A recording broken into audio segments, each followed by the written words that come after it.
Welcome, everyone, to the men's show at AWAKEN Catholic. We're on AWAKEN Catholic. Are we at it or on it? Whatever. We're in it. We're in AWAKEN Catholic right now. We are in your ears and in your eyeballs. We are going to be talking today. This is going to be the beginning of our... Sometimes things just happen. Here we are. We're going to be talking today about Halloween. So this is part 1 of 2 of our Halloween mini-series leading up to the big day. Nice. And today we're going to be talking about enjoying entertainment that contains the demonic or wizardry or witchcraft, and whether or not that's acceptable for us as Christians, and whether or not there's a difference between children and adults. But that's all coming up right after this.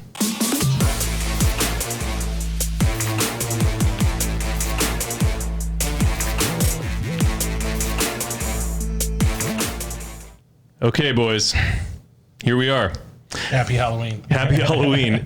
Almost. This is going to come out beforehand. Yeah, what's the date? What's the date that we're talking this is coming out? Doesn't matter. Today is, what day does this show come out of the week? Monday. Thursday? Okay, yeah. So quick little intros. I'm Nick Della Torre. Peter Ainge. Father Jeff Walker. John Mark Grodi. Rob Holler. Gentlemen, we are here today to save the world. We are going to answer... I thought we were just going to talk. Like, gosh, a lot of pressure. A lot of expectations. Yeah. All right. Halloween will save the world. Okay. So we're gonna cover something that I want to tell people, the fine people out there, how they can support thank you. AWAKEN Catholic. Thank you, sir.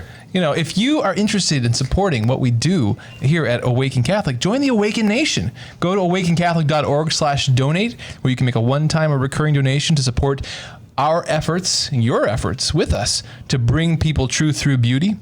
And a great way to do that, especially with Halloween in the air, is the Hallow app. Oh, you can go to hallow.app/awaken to download the Hallow app, which is a Christian meditation app. It's really well implemented. It's beautiful. I just discovered you can add in the sound of waves or Gregorian chant to your morning meditation. It's great with your morning cup of coffee. And if you sign up for the 30-day free subscription, you support the AWAKEN Catholic Ministries. It's really cool. Oh, John Mark, did you catch what he did there with the words? Good. That was clever. I like that. That was my dad contribution. Halloween. That was brilliant. Brilliant. Man, should just wrap it up. It's all right. That's it. It's been a great show. Yep. All right, gentlemen. So I have a particular interest in this topic because a lot of people don't know this about me. I love horror movies. Like, I really, really love them. I love, I don't know why. I couldn't tell you why, if you asked me. Sometimes What horror movies? We have some choice words. There's a lot of different, that's a whole There is. genre. Okay, Like, so I cannot stand, like, torture movies. You know, like, I don't like, what was that? Saw. I I'm don't glad like to know that you don't Saw. like torture movies. I mean, that's good to know, I suppose. There you go. I'm not that bad of a person. Yeah. But like, I hate the whole premise of Saw. I've never watched a Saw, and I just can't. Hostel. Did you see Saw? Back in the day. Go ahead. Back in the day. He's gonna pull out those puns all night, I think. Sorry, once they start, it's hard to stop them. But Saw, Hostel, I don't like any of that stuff. I don't like to watch people suffer. Yeah. But I don't know what it is. I just do like, though, the more like spiritual in nature, like horror movies, scary movies, where, you know, there's like ghosts or demonic stuff. Like I really enjoy. I think part of it is there's a part of me that likes to see Hollywood vainly attempt to like represent Catholicism, which is, it's just always pitiful. And I always chuckle, but I also I enjoy, like, I don't know how to put it into words. Can I start? Go for it. Okay. Because I really dislike Halloween a lot. Okay. And I don't think you should be watching any horror movies. Okay. So C.S. Lewis once said that like every inch of the universe is either claimed by God or counterclaimed by Satan. And every image that we take in, our minds remain sponges. I mean, my little kids right now, everything I say, they're like little sponges. They're soaking it up. That doesn't change, though. As we grow up, we might become deadened to some of those things. But everything we receive, every word of the page that comes in, whether it's the words of Scripture or if it's something we're watching on TV, like that has an impact on us. And I think we need to be really careful about what we do or do not let in through our eyes and through our ears. And I think horror movies fall under that category of like, there's really nothing edifying about watching those things. So they might be entertaining. We might find out different things. We could even learn about different aspects of the church, maybe by watching a horror movie. But at the end of the day, if you're watching someone being tormented or killed, that's not good for your spirit, and it doesn't raise your heart and mind to God. He comes out swinging. He's got to back the truck up here a little bit because he started with. Did you say that you hate Halloween? Yeah. Strong words. Whoa. Halloween is a Catholic feast day, so you're gonna have You heard it first here, folks. Peter Range hates the Catholic Church. This is why they made you sit next to the priest. And this is why he took off his Diocese of Toledo shirt before we started this. Title of the show. The introductory question was about horror movies, and so I'm associating my clarification would be I'm associating the American culture Halloween versus All Hallows Eve of the church. And I think there's a distinct and important difference there. Yeah, I do want to clarify. Really, what I'm trying to get at is less just about horror movies. I happen to enjoy horror movies when it's about like spiritual warfare and the demonic and stuff because there are elements of a lot of those things that are real, and then there's a whole lot that is not real. But I do enjoy those stories. But really, this is a bigger question about magic and wizardry and witchcraft and the demonic sometimes, and like, is that acceptable? Should we as Christians be enjoying those things? I personally feel like maybe there are some things to be said, like what you were getting at about specifically horror and watching people die or whatever. Again, I don't like watching people suffer, period. But I also, as a creative and a filmmaker and stuff, like I have a suspension of disbelief because I know it's all crap. I know none of it's real, and so there's a barrier that I have with it that, like, oh, that's catch up. Like, Beep, beep, beep. Back the truck up. Okay. So listen, y'all are just throwing out passionate things, which it's great, makes for good TV. that's all we want here. This isn't about real substance. Say it's all crap and it's all fake, that's also not true. Yeah. Because we're also talking about a whole genre of things. Yeah. And so have looped to- into that horror movie thing are like exorcism movies. Yeah. That's all true. Yeah. I was thinking, No, but even that might be too strong. That it's all true. well, it's certainly not all crap. Agreed. Okay. It- Finally. There are true realities to it, and some of those realities are emphasized. I do think we need to break this thing apart. Yeah, we need to break it down. Absolutely, because Some things are good and some things are not good. I would like to point out one good aspect, and to do that, I will use the popular show Daredevil. Where he dresses up in a devil and he beats the crap out of people. Oh, is that a Marvel movie? Oh, Marvel, it's a Marvel. So it's so good. And he's a very Catholic character, whatever that means. Right. Yeah. So he's talking to Wait a Father Lanton. Yeah, Go, go- okay. no, wait, go ahead. what am I waiting for? Nothing. I was going to make fun of Nick. So let's just. We always have time for that. We always have time for that. Okay, so Matt Murdock is in the church. Matt Murdock is Yeah. the Daredevil. Yes. Right? Okay. I've never seen it, so please do. Secretly at night. Spoilers. Oh, I'm so sorry.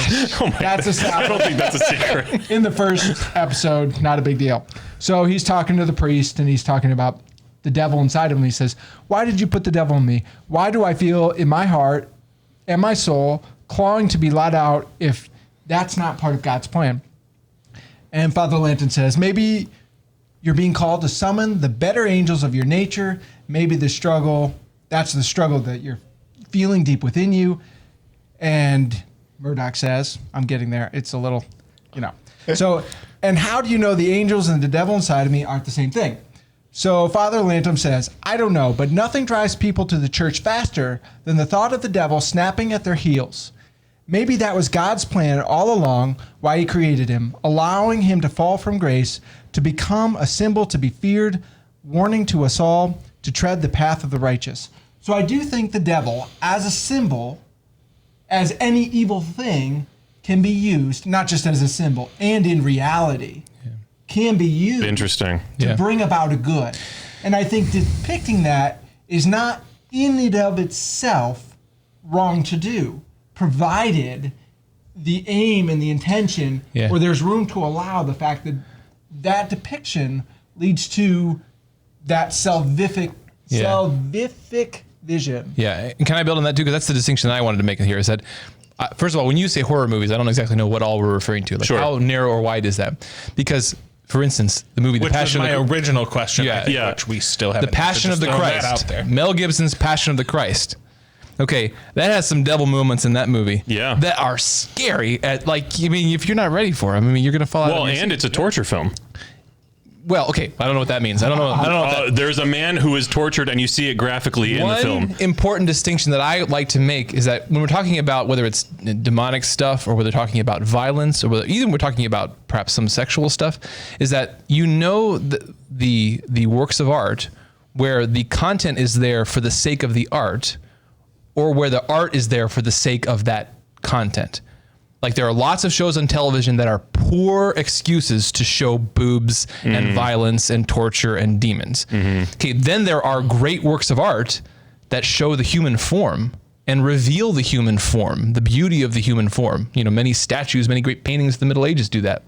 There are movies like The Passion of the Christ that have demons in it, that have gruesome depictions of torture and violence, but those are there for the purpose of telling a true and important story. Yeah. So that's a key, crucial difference here. Is that sometimes the art is there as an excuse to show evil and to indulge and kind of to almost relish the evil, and that's kind of suspicious and weird and wrong, perhaps.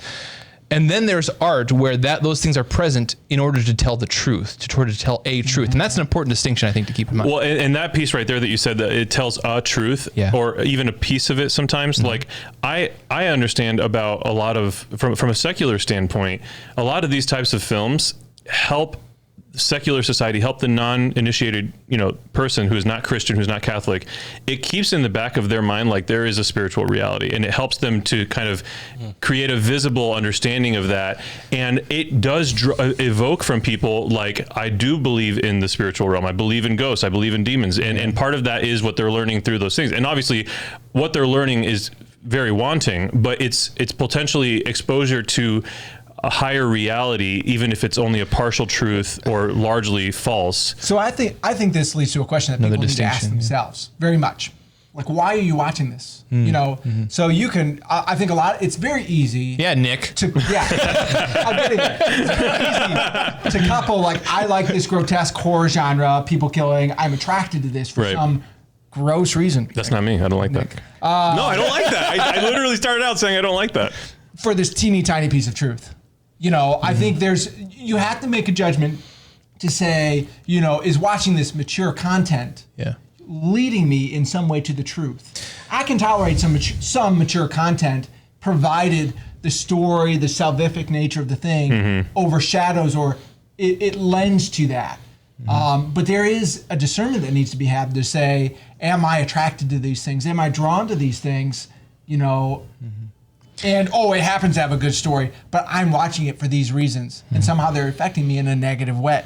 Well, certainly intention is part of it, but there's also the question about the content. So it doesn't matter if the content is truly evil, it doesn't matter what my intention is adding to it. And so Pete's argument, I think, is that the content is always evil.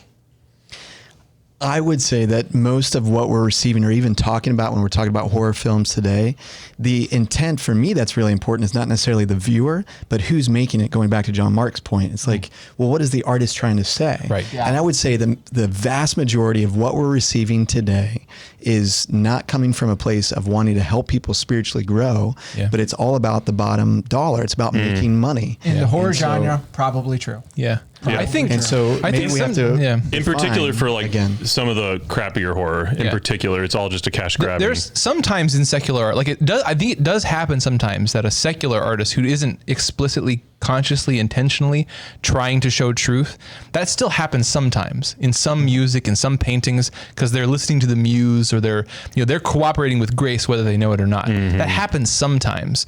But again, I think as Pete is pointing out, especially in this genre we're talking about, in a lot of the television that goes on nowadays, a lot of the movies, there's the explicit intent to use this as an excuse to show violence or sex or whatever it is. Well, and going back to your point, Rob, before too, I mean, you use the language can be used for. And so everything that's put out there, God is going to use it for his good. He's going to take every piece of crap that's put out there and somehow twist it to bring it back to untwist it. Or untwist it. Very good. I mean, C.S. Lewis said that we're either used as his child or as his tool. And so, I agree that everything can be used for that context. But again, like, why don't we shoot for the hierarchy of like good art and film? And why don't we absorb that than looking for the bottom of the gutter, looking for that stuff? And I only mean to say, I totally agree. I totally 100% agree. but I only mean to say that some good art and film contain mature content. I Yeah, believe that some. is I agree. like look at the Bible. Right. Yeah. Very easy distinction. But a lot of the horror genre does not. A lot of the horror genre goes under this modern guise of let's shock. Yeah, yeah. It's all about shock and what do Yeah. you say? Surprise, Subversion something of your expectations. grotesque. Yeah. Yeah. You know, this idea of grotesque beauty, which I think is, in some sense, comes from a very dark place. I do want to make sure that we don't just fixate on horror, because there's also magical stuff. Like there's Yeah. wisiardry, there's witchcraft. And so like, we were talking a little bit off camera, we were talking about like Harry Potter versus Lord of the Rings. And like, how do we delineate what is acceptable for us to watch? And is there a difference between that for adults versus children? Yeah. Is there a difference between Harry Potter and Lord of the Rings?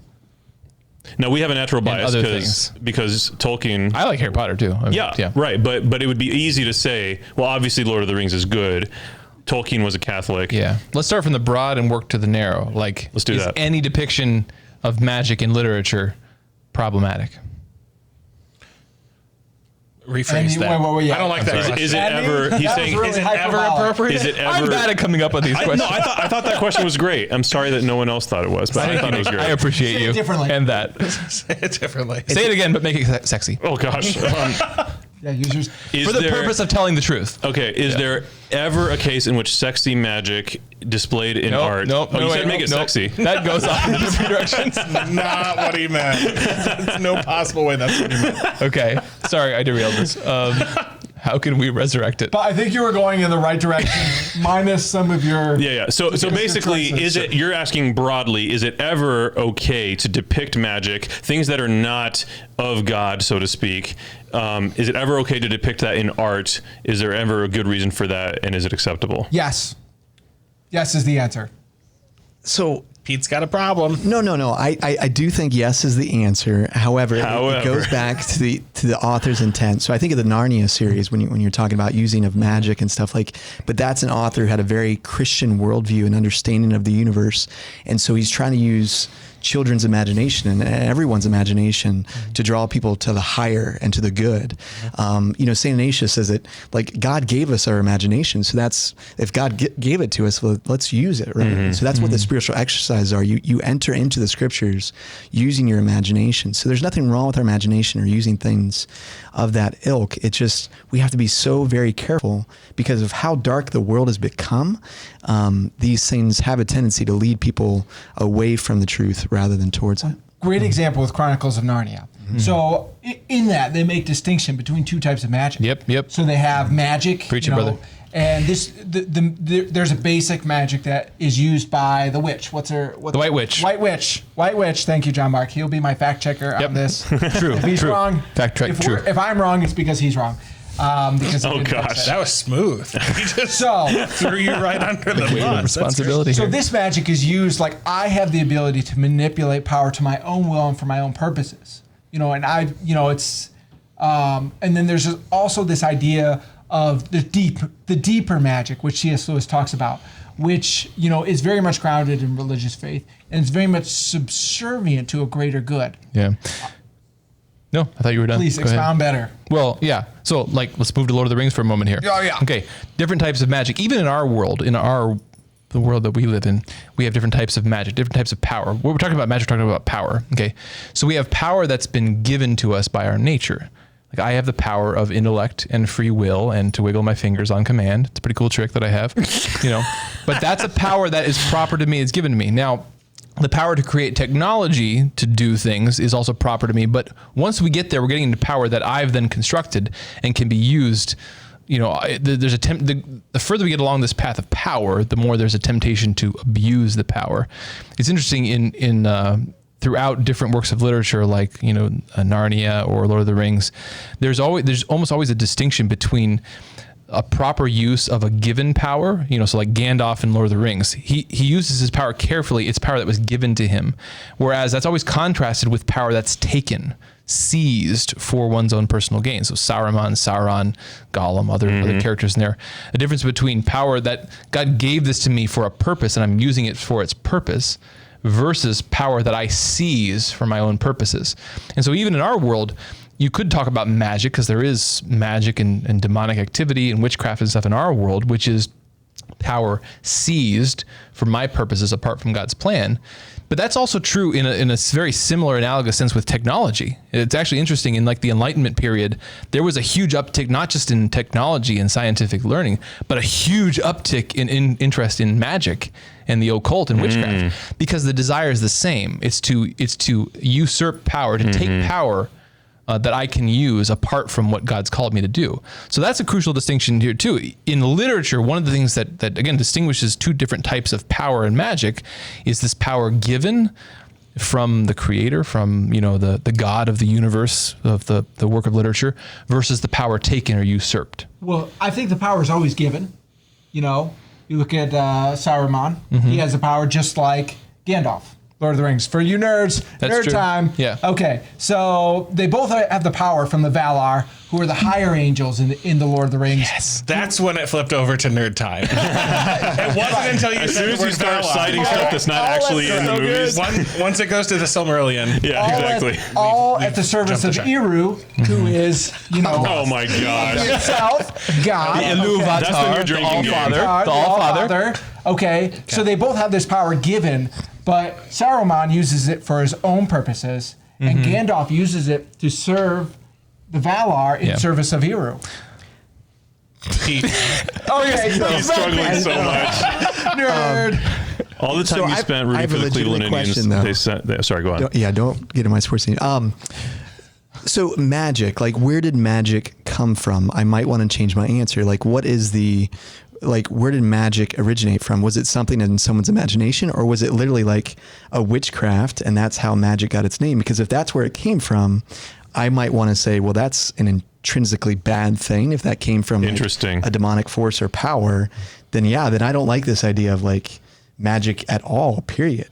Does anybody know? Like the answer? even in the hands of Tolkien and C.S. Lewis? Well, no. You're talking about in this world. Yeah, because Well, in their world, no, but we're talking about entertainment. but they in don't- their world, it is natural to these creatures to have those powers. Yeah. Whereas in our world, there is a sense of like it is unnatural for us. Yeah. To, like we're not You in, get it from demons. We're not in the Star Wars our world. Jedi universe where we can move things with our mind. Right, but guys, to be clear, we're not talking about actual witchcraft and wizardry. We're talking about in entertainment. Is it acceptable for us to consume entertainment that Pete's contains argument, these though, things? is that is the gateway, I think, to To the real stuff. the real stuff. Yeah, because either, But there's again, using Pete's argument, I've been able to do this whole conversation, not make any arguments myself, which I'm really enjoying. But I think Pete's argument is that either everything is claimed for Christ or it is not of Christ. And so the question is magic, either in the real world or entertainment, is that claimed by Christ? I think that's very well articulated. That gets He back should to- make all my arguments. That for gets me. back to John Mark's original question, though, which is, is it ever proper to use as a literary device? Is it ever proper to use in art? in subcreation. Yeah, because in our world, Nice word. the only I like examples that we have, witchcraft is always bound up with occult stuff and demonic stuff, as far as I understand here. I think that's So accurate. the magic as it occurs in our world is always bound up with occult and witchcraft. Not in Tolkien's universe. There are angels that walk around with people, so to speak, and so there's power proper to them that may look like magic, but it's not magic in our sense. I make this distinction with my kids. Like in our world, witches and witchcraft is connected to demonic stuff. That's just how it happens in our universe. Yeah. In the universe of Harry Potter, I'm not, it doesn't seem like it is. Lord of the Rings, no, there's all kinds of magic going on, and it's not bound up with the devils of the that moral world. weight It's a of different like fairy Harry tale Potter you're is in. just kind of a part of nature in a sense. It's a part of their world, their universe, and it's not necessarily deriving from some kind of that a one's more negative. complicated. That's which is why I like.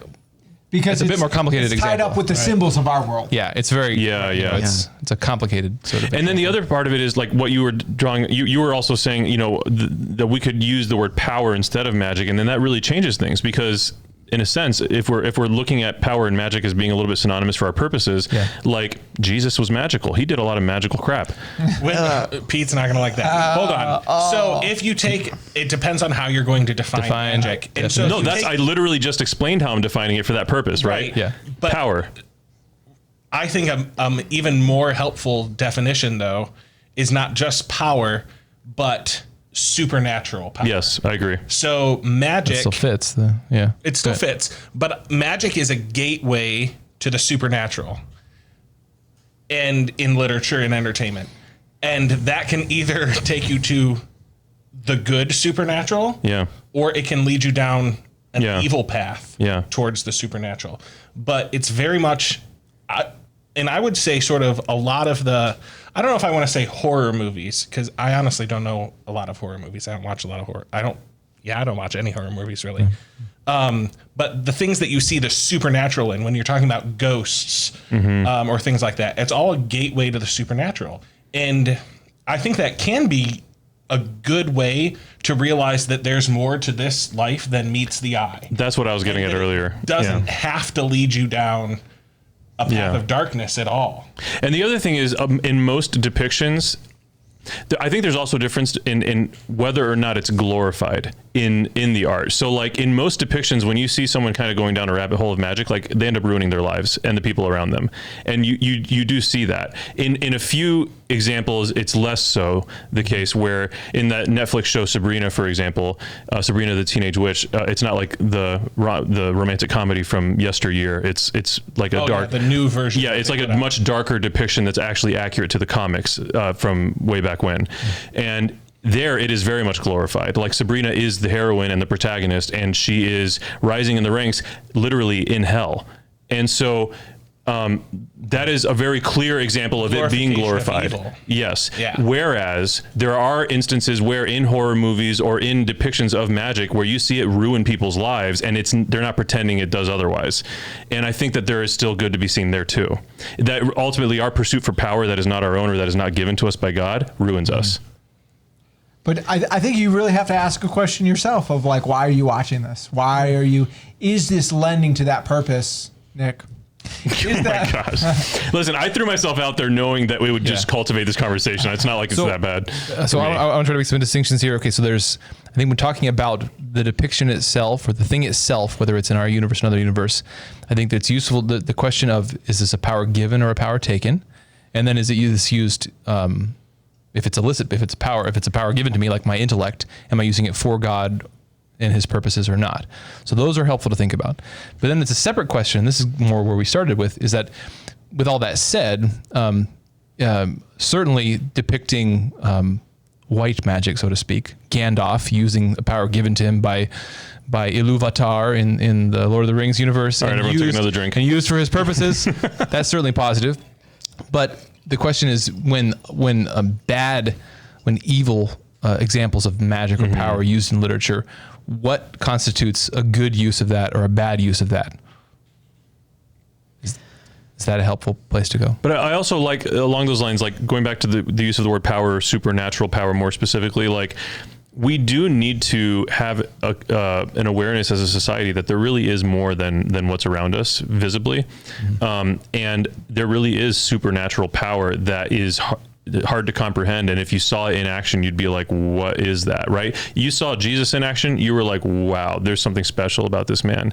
You saw the saints throughout history who have had supernatural abilities. You'd be like, wow, who is this person? And ultimately they're pointing to Jesus. They're pointing to God. Yes. I think it's fair to say that many of the films, especially horror films, do not attempt to do that or accomplish that purpose. Yeah, I agree with you. I'm just saying that we can't just blanket statement, like magic is bad. I think Pete did. I can. Like Pete did, yeah.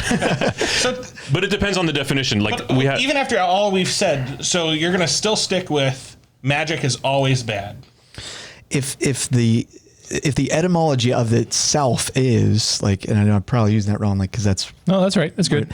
Great, Pete. If its foundation is from the devil, is from evil, is from witchcraft, because I never would put Jesus and magic in the same sentence or equate those things. I mean, what Jesus did was not magic, right? He did what was divine because he's God himself. If magic though comes from evil, then the use of magic in even literature, then even if you're trying to portray it as good, opens a portal which goes towards the negative ultimately.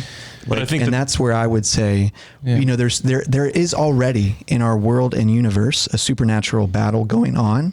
Like we don't need to to make up these things to realize that there's a battle going on. But- We're just escaping from Tolkien and Lewis. reality. So it's very interesting that you're going to go with all magic bad, which and then you you have reference- Narnia, but you're Yeah. using C.S. Lewis to argue that who wrote Narnia. Well, that's okay. I mean, there's politicians who have good things and bad things about them. Oh my gosh. C.S. Lewis has good things and bad things This is about true. him. He does. However, now you brought politics into it, and I can't even think where I was going with this. No more Okay, politics. magic. Okay, I don't accept your definition though. Yeah, that's the problem. your You're definition is tying magic definitively to evil. Satan. What I'm saying Yeah. is, when I think of magic, I'm using it in this broad term to refer to like a supernatural power. Yeah. Okay. In our world, when there are examples of supernatural power, they either happen because Jesus is working a miracle or one of his saints, a miracle is happening through them. They're in cooperation with God directly. That's how it happens. Yeah. Or it's of demons. As far as I know, in our world, those are the two options. Okay. In Tolkien's universe, it happens more frequently, not because the setup is different, just because the way that the God of that universe works it out is that his disciples, his angels, or the Valar and are more the present different and more active and more tangible. and they're supernatural, because we have supernatural powers too. My power to think, my intellect, my will, my passions, Supernatural. those are Especially supernatural yours, John Mark. powers. He's really good Especially at yours. it. Really good. My fingers are all the way over there, and I'm wiggling them like no get out. Like I Yeah. have supernatural powers. Okay, so the term magic is can be Well, and the challenge is that the word magic has so many definitions already. Yeah. And so, like, for example, actual magic that you would encounter day to day is actually deception. It's trickery of the eye. It's like making it look like you did something awesome. That type of You're magic. going to see an illusionist. Yeah, an illusionist, like a mentalist, an illusionist, like that stuff is magic, and it's not evil. It's entertainment, and it's interesting. Unless you're It's also crossing. not at all supernatural. It's also not at all supernatural. So if that's the definition magic. of magic is about power and Yeah, and you know it. You don't go supernatural. to But it. then there's expecting it another to be definition of magic that I think is very important, and where I do feel comfortable putting Jesus in there, and it's this: a definition that I want to give magic is something that instills wonder and awe, because something supernatural that happens that we observe, and so why do we look at a beautiful sunset and think, wow, that's magical? Like, why do I look because into you're a heathen, Nick. No, I'm just because kidding. I think it's something that instills wonder and awe. Like, I don't know how the frick that sunset is that beautiful, and it's magical to me. I don't know how the frick Jesus performed the miracles he did, and that's magical to me. That is a good point, I feel like, because our common sense here would tell us that we use that in a variety of different ways, in analogous ways. We use it to refer kind of broadly to anything that's supernatural, but also we use it as, again, something that instills awe or wonder about this magical sunset, or you look magical tonight. Yeah. And obviously, if the only source of that was something very specifically and inherently evil, then that etymology wouldn't make sense. Well, I mean, we also refer to, words have a lot of meaning, right? And so they have meanings to different people. So when I say marriage, that means something to me versus something to somebody else. Sure. And so you can take any word and make it mean a lot of different things, but it doesn't change what that thing actually is. So the question for me is, like, what is magic at the end of the day? And I don't know if we'll be able to answer that right here, but like, where does magic Ask come the from? Google Like, machine. like ultimately at the end of the day. But like what you were my saying, phone's off. Even words grow and they take on greater meanings than their original intentions. And I don't know the original intention of magic. I can't go through the etymology, and that's not the purpose of the show. Yeah, what we're talking about is, can we watch Lord of the Rings? Can we watch Harry Potter? Can we watch, and where do we draw those lines? And then I want to make sure we address this. Is there a difference between that for adults and children? Okay. So C.S. Lewis and Tolkien would both say that they call them fairy stories, but this is sort of less the genre of horror and more the genre of fantasy. Awaken the Christian imagination, and that they help us to understand by showing us a different world the supernatural things that happen in our world. Yeah. And they don't happen in the same way, but that really does awaken us to what's already going on. So Yes. to Pete's point, there is plenty of spiritual battle already going on in the world. So if you take that and say, well, so I don't need to go invent other spiritual battles. Well, no, it's showing us by holding up another universe or another timeline or another society where it operates differently. It's showing us how that works. Because in our own world lies to us all the time. Like, we walk around in our movies, our TV, our entertainment, our advertising, our schooling, so much of what we experience tells us untruths about the world we live in. that the material is all there is, that there is no God, that there is no spiritual battle, that there is no life after that. All these kind of things, that's what we absorb by osmosis. So when we go read Lord of the Rings, it tells us truths about our universe, about freedom, free will and God's providence, good and evil, virtue and vice. Even so we when return to our world and we see those things more clearly. Even when it's not doing so perfectly, and even when it's not always intending to do so. So I don't know that it's always the author's intent. So this whole time, for some reason, in the back of my mind was like, I used to love the Casper, the Friendly Ghost movie, so did I. the live action version. Yes. Loved that. Me too. Such a good movie. So not at all a horror movie, but all about a ghost and the afterlife. Never saw it. And he's a friendly ghost. It is not a That's the distinction. Friendly it or is unfriendly. not a work of theology. So it doesn't, Friendly is it not friendly? I don't think it portrays accurately the afterlife in any way. However, for my mind as a child, that was a gateway into understanding how death might not be the end. Yes. Yeah. Because Casper's got this stuff he's got to work out, which is a very common trope in ghost movies. Yeah. That they've got stuff they have to work out before they can move on, whatever that means. Right. And I would guess that there are very few movie makers who are trying to intentionally bring people to an understanding of purgatory. But that's totally where that began. That's such and a good, interesting not point. An accurate depiction of purgatory Right. at all. However, it was the gateway to thinking, oh, what happens after I die? Yeah. What happens if I am not yet perfect and at peace when I die? And that's part of like exterior exaggerated circumstances or fantasy or fairy or whatever you want to call it. Yeah. The intention of good stories like those is laying bare deeper truths. So your exterior thing may look magical or fantastic, things that, if you saw it in this world, you would have questions, of course. Yeah. But the deeper truths that they convey, I think are the point of the story. That's a definition of art for me, is that it reveals. Art reveals. Yeah. And that's why pornography is the opposite of art. Yeah. Because it conceals.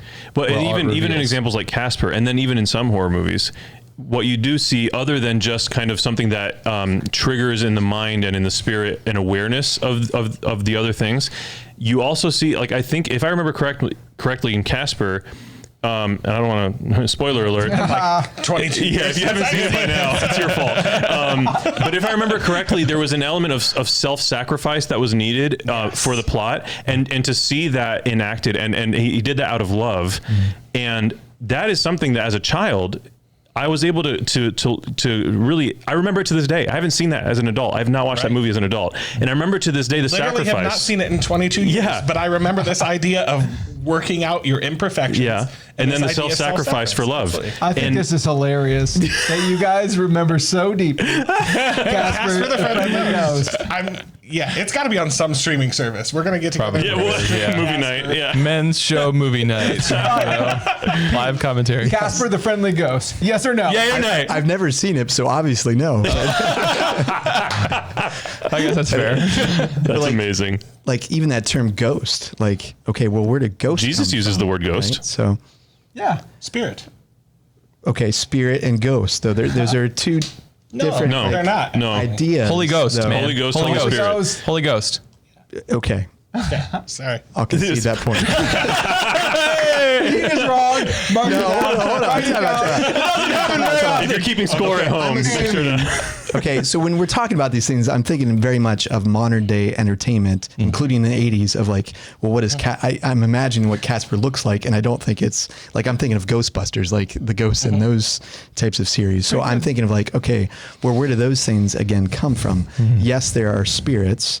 And I'd be fascinated to know like the etymology of like Holy Ghost and like where does that come from too? Like what do these words like actually mean at the end of the day? Yeah. It's really It's just important simply with the discussion. So Germanic word for Exactly. spirit. Heilige Geister. So English is weird. English The is end very of well. that. So English is But that is a perfect example of how we can attach so strongly feelings about words or ideas, and it's kind of baseless. Like the word ghost triggered you, right? Like it made it sound evil. But the etymology of it. German wasn't the language that the Bible was written into, right? We have to go back to the Hebrew. We'd have to go back to like Yeah, that but Jesus in actually Aramaic. said The that. language is so much Right. more than a static, like, oh, ghost. meant this and means this. Getting and real always baller mean field it. here. I need to learn definition. Hebrew to know whether I can watch some worse. Whether you can watch Casper the Friendly Ghost. Father, your eternal soul here is at risk. I just want to make sure that we're all kosher. Oh my gosh. I think they call that grasping at straws. Do you know, what's the etymology of that phrase? I just feel like I'm also thinking about the fact that this is Colleen's first time producing this show over there at the control desk, and I'm just wondering how she's feeling about all Your this. fingers are getting, Oh my gosh. Peter, how are Bring you us feeling? home, Peter. So I think also I get this feeling of like we have a tendency to compromise with evil and to excuse certain things. And I think our consciences have been so warped by all the entertainment we have in our culture today. And I mean, for most of human history, right, people didn't have all this time to think up all the things that we think of today. And Crazy stuff. It's crazy stuff. We I mean, think of right? crazy For stuff. most of the world history, as an agrarian society, people worked on farms all day. They were so tired from working on farms, they went home, they went to bed, right? I mean, we have so much leisure and free time today. Yeah. That we have all this stuff that's out there, which makes, I think, some of these questions hard We're bored and we create because some we're crappy bored stuff. and we have to create this worlds out there, and we're not even like there's so many things, and there's so many, like, whether it's homeless people on the street or unborn children in danger of abortion, like we're not spending our time there, but we're spending our time in fantasy world. And I'm not like, I'm someone that, like, I enjoy the Narnia series. Like, I'm not arguing from a position of like, But you know there's magic in it, right? absolutism. Yes, I'm not, but what I'm trying to say is, like, I'm not arguing this because I believe, like, fundamentally my mind can't be changed on it. I'm just like trying to like get to the heart of what is good, true, and beautiful, and let's aim for that, and let's spend all our time on that rather than settling for these lower horror films or whatever it may be. And we went from horror to magic, and I think there's Well, a that big was just- I difference think there you're talking too. about escapism as well. Yeah, there's that Yeah. part of it too. It's, Yeah, well, so this is going to have to be a different episode because I'm not sure if I like the distinctions made there. And because like we were made for leisure. We were not made necessarily basis for of culture, work. one might We're say. we're made for the Sabbath. So that's a different topic of like the relationship between, work and, leisure and literature and beauty and art, another topic. But what I want to go back here, I do think this is a good pivot though at this point, was that even with all the distinctions we've made, which I think are valid, still the question is how to be prudent as fathers, as husbands, as individuals. Yeah. Well, and in a society where we have a very real Holocaust happening, like Right. I get your point is very well taken. Like how do we find ourselves so chill that we can spend time watching movies and stuff when there are just every single day? It's Nick's fault. You told us to come here. You set this No. thing up, man. I don't mean chill that we can talk. I just mean how do we find ourselves having the time to just hang out and like whatever, and every single day there are just thousands and thousands of human beings being slaughtered on our land. Like I totally that hits home for me, and I get that. The challenge is that we have to be balanced human beings too, and we can't be balanced if we're pouring everything into one thing. Yeah. That's going to ruin our relationships, that's going to ruin our own health, mental health, personal health. Yeah. Like we have to be balanced human beings to be effective in anything. Yeah, Right, isn't you- it? Did Thomas Aquinas say that it's necessary for the mind to engage in play and jokes Yeah, and, yeah. So there's and that. lightheartedness? And Pete's that piece of concern that? I is disagree. wasting No, time. Yeah. And There's a that, big Picking up what Thomas difference. Aquinas. Yeah, there's a There's big- a huge difference is between important. wasting time watching horror films like Nick does, like Oh my gosh. all the time. all the time, It's not like excessive that. amount. It is not like that. Thank you. versus spending true rest and true leisure Yes. Yeah. Which may involve reading Lord of the Rings a lot. and watching movies Just wanted to occasionally. insert that in there, Senator, Yeah. to your bill. Yeah. Done. So Okay, I think that's a great note to end on. This has been okay. Sure, go ahead. No, Pete says the last word. He wants it. Go for it. We really should pick up leisure sometime. I think that's a Yeah. great That's gonna be a topic, 'cause I great think work's topic. a part of that Yeah. too. Absolutely. No, and also this tuned. point, this is the salient point though too, is it goes back to prudence. It always goes back to prudence. Yeah, of course it does. Is that we do know when we are wasting time Yeah. versus when we are spending time well. And if we're going to spend time on some good art, maybe watching a good movie with our families, reading a good book with our kids, We only have limited time. Listening to the men's Awaken show. Catholic podcast. See what I did there? It should, we Debatably do good have on limited occasion. time. Life is short. And so if we're going to spend it on some good art, it's got to be some good ass art. That's all I'm going to say here. Yeah. Some good art. All right, now we have to put the parental warning on. Sorry. I'm just kidding. Sorry. I'm kidding. So we can't. all right. The word was in service of the truth there. So, Ooh. you know. And that makes it We good. should have an episode on profanity. Oh, 100%. man. 100%. Write it down. Somebody write it down. Write that down, Colleen. We're gonna forget. Leisure I'll write it down. profanity. I love that. Leisure great. profanity. Okay, Oh, my pen. guys, this has been awesome. Obviously, we were able to pin this down, and Pete was wrong. And I'm kidding. No, I honestly hope that these conversations kind of just cultivate a sense in you, the viewer, the listener, to really process these things and have some perspectives that you might not have had otherwise. And I know that I gain a lot from these dialogues. And Peter, I really hope that you did. And I love all of you so much. Join us next week here at the Men's Show, where we're going to do part 2 of the Halloween series, and we're going to be talking about how to celebrate Halloween as a Catholic Christian. This show and all media on Awaken Catholic is made possible by the Awaken Nation and the Hallow app.